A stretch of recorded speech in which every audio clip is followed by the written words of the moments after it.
उत्तरी पश्चिम बंगाल में अवस्थित एक छोटा सा गांव जिसका नाम था नक्सलबारी, जहां पर माओवादी जैसे गुरिल्ला संगठन का शुरुआत हुआ भारत में। हालांकि भारत पर सबसे पहले तेलंगाना में किसानों का आंदोलन शुरू हुआ था, लेकिन 1960 के दशक पे ये पूरे मध्य भारत के ग्रामीण क्षेत्र पर फैल गया था।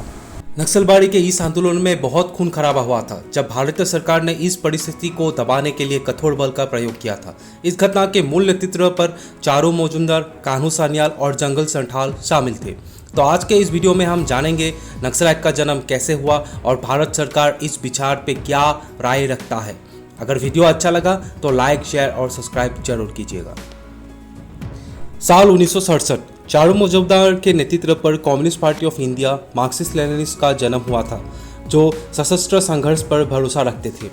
भारत की आज़ादी मिलने के बाद संविधान पे जो रचना किया गया था, वो सब बातें असल में सही तरीकों से समाज पर परिवर्तन लाया नहीं था, जिसके कारण से हथियारबंद गुरिल्ला तकनीकों का इस्तेमाल करके और समाज पर सुधार लाने के लिए इन सब माओवादियों संगठन का जन्म हुआ। माओवादी यानी जो लोग चीन के प्रमुख माओ जेडोंग के तौर तरीकों पर विश्वास रखते थे, जो चीन के पूंजीवाद सोच धारा और उनके सरकार के प्रणाली को हथियारबंद गुरिल्ला सेना की मदद से कब्जा करके कम्युनिस्ट सरकार का गठन किया था।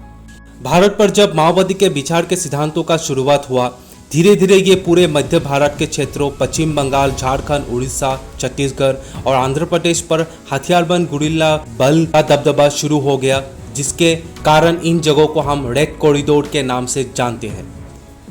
शुरुआती दौर के प्रमुख नेता 18 मई 1967 में सिलीगुड़ी किसान सभा पर शामिल हुए और जंगल संथाल ने अपना समर्थन कान्हू सान्याल के हथियारबंद विद्रोह का अपना समर्थन जताया और भूमि दान प्रक्रिया को इसकी मदद से लाना चाहते थे। उसी साल सीपीआई एक राजनीतिक गठबंधन में कांग्रेस और भिन्न भिन्न दलों के साथ जुड़ गए थे, जो चारू मजुमदार ने इसका विरोध किया था। मजुमदार गणतांत्रिक प्रणाली से अपना विश्वास पूरी तरह से खो दिया था, जिसके कारण उन्होंने माओइस्ट के सशस्त्र संघर्ष को ज़्यादा महत्व दिया था। इसी निजी मुठभेड़ के कारण चारू मजुमदार, कान्हू सान्याल और जंगल संथाल दल से निकल गए और 25 मई 1967 उसी साल में नक्सलबारी से विरोध शुरू हो गया। यह विद्रोह शुरू होने का कारण भी था जब दार्जिलिंग के जिले के क्षेत्र पर बटाईदारों को सरकार की तरफ से कुछ भूमि खेती के लिए दान दिया गया था, जिसे कुछ दिनों के बाद कुछ जमींदार के आदमी आकर एक बटाईदार को बहुत बुरी तरह से पीट देते हैं और उनका जमीन हड़प लेते हैं। जवाबी हमले में आदिवासी जोर जबरदस्ती से अपना जमीन वापस लेना चाहते थे, लेकिन पुलिस और सीआरपीएफ एक बड़ा टुकड़ी जमींदार के सूचना के बाद इस घटना स्थल पर अपना काफिला लेकर आने के समय जंगल संथाल के नेतृत्व पर पुलिस और सीआरपीएफ के ऊपर घात लगाकर हमला कर दिया गया। इस घटना पर एक पुलिस इंस्पेक्टर की मौत धनुष के बाण लगने से हो गई।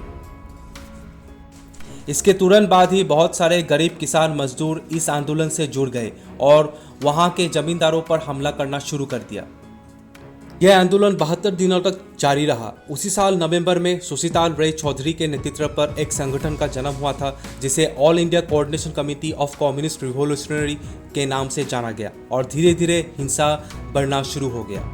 तब के चीन के प्रमुख माओ जेडोंग ने खूब समर्थन जताया इस विद्रोही विचारधाराओं को। इस विद्रोह पर बहुत बड़ी तादाद में शहरी क्षेत्रों के अभिजात वर्ग भी बहुत आकर्षक हुए नक्सलाइट के इस आंदोलन से। चारू मजुमदार इस सशस्त्र संघर्ष को ग्रामीण क्षेत्रों पर ज़्यादा रखने का कोशिश किया था। इनका एक रचना हिस्टोरिक एक डॉक्यूमेंट्स जो उस समय बहुत प्रचलित हुआ था, जिसके दौरान नक्सलाइट की तादाद दिन ब दिन बढ़ती जा रही थी। इस रचना को चारू मजुमदार ने साम्यवाद की विचारधाराओं के लेखक कार्ल मार्क्स, माओ जेडोंग और व्लादिमीर लेनिन के सोच विचार को मिलाकर रचे थे। जैसे कि माओ जेडोंग के जनता अदालत, जहां पर सजा के तौर पर मारपीट और गोली मार के न्याय दिलाने का प्रणाली, कार्ल मार्क्स के हिस्टोरिकल मटेरियलिज्म यानी ऐतिहासिक वस्तुवादी, जहां पर इन्होंने असामान्यता समाज पर कैसे शुरू हुआ उसका वर्णना किया था, व्लादिमीर लेनिन का सेंट्रल कमांड और सैन्य अनुशासन तरीकों से लैस एक विद्रोही संगठन। साल 1961 सत्यनारायण सिंह ने मजुमदार के विरोध में खड़े हुए और आरोप ये लगाया कि वर्ग शत्रु सजा के मारना और सांप्रदायिकता के प्रणाली को मजुमदार इस सशस्त्र संघर्ष को ले जा रहे हैं। और सीपीआई मार्क्सिस्ट लेनिनिस्ट दो हिस्सों में बंट गया था, एक सत्यनारायण सिंह के नेतृत्व पर और दूसरा मजुमदार के। लेकिन अगले साल ही 1972 में मजुमदार को पुलिस ने गिरफ्त में ले लिया था, जहां पर पुलिस के टॉर्चर से उनकी जान चली जाती है। चारू मजूमदार के मरने के बाद इस राष्ट्र संघर्ष के संगठन में बहुत सारा आपसी मुठभेड़ होना शुरू हो गया और बंटवारा भी धीरे धीरे होना शुरू हो गया। मजूमदार के समर्थकों ने उनका संघर्ष को जारी रखा, जो इनके जाने के बाद महादेव मुखर्जी ने कमांड सौंपा। राष्ट्रीय संघर्ष को दबाने के लिए तब की सरकार ने बहुत कठोर बल का प्रयोग किया था। पश्चिम बंगाल के मुख्यमंत्री सिद्धार्थ शंकर रॉय और भारत के पूर्व प्रधानमंत्री इंदिरा गांधी ने राष्ट्रपति शासन घोषित कर दिया और ऑपरेशन स्टेपल चेज शुरू कर दिया। इस ऑपरेशन में भारतीय सेना के पहला कमांडोज, इन्फेंट्री यूनिट्स और अर्धसैनिक जैसे सीआरपीएफ शामिल हुए।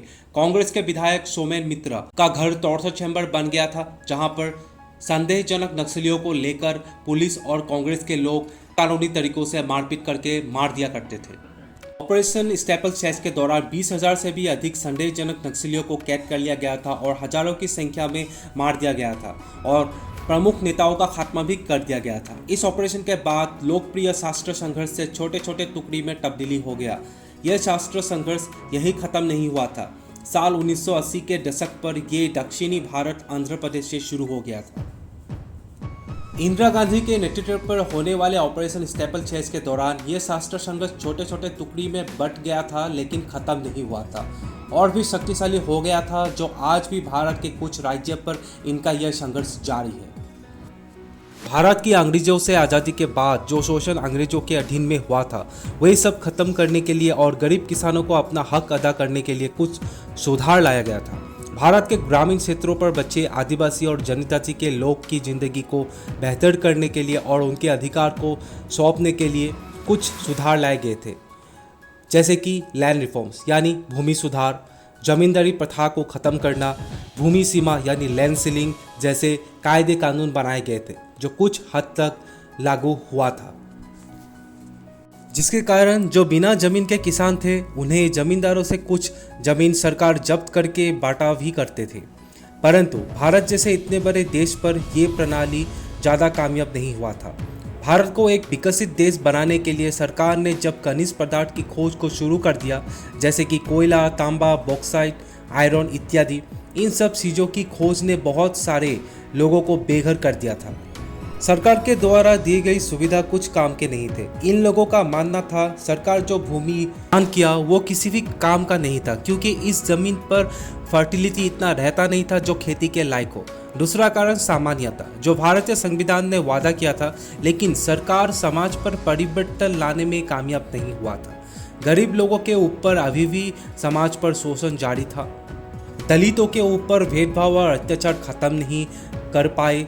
जमींदार और किसानों का संबंध पर ऊंच नीच के कारण शोषण अभी भी चल रहा था। तीसरा कारण, वन संरक्षण अधिनियम। अंग्रेजों के आने से पहले भारत के आदिवासी जनजाति के लोग जंगल के ऊपर बहुत ही निर्भर थे और वे लोग अपना गुजारा जंगल से ही करते थे, क्योंकि जंगल से ही ये लोग चूल्हा जलाने के लिए लकड़ी और खाने की सामग्री को हासिल करते थे। लेकिन जब अंग्रेजों ने भारत पर पूरी तरह कब्जा कर लिया, साल 1960 में कुछ कायदे कानून बनाए गए जो आगे जाकर जंगल पे प्रवेश पर रोक लगाने वाला था। भारत के आज़ादी के बाद भी वन संरक्षण अधिनियम जारी रहा था और जंगल में प्रवेश पर रोक अभी भी था, लेकिन कुछ हद तक इसे कानूनी रूप से अनुमति दिया गया था। फिर भी लोग सहमत नहीं थे इस बात से कि बड़े बड़े व्यापारी आकर जंगल से पेड़ को काट कर ले जाते थे, जो जंगल के निवासी नहीं करते थे, और पुलिस इन लोगों के ऊपर कोई भी एक्शन नहीं लेता था। तो आज के इस वीडियो में बस इतना ही। मैं आपका यह ज्ञानेश्वर फिर से एक नए वीडियो के साथ मैं फिर से आऊँगा। तब तक के लिए नमस्कार।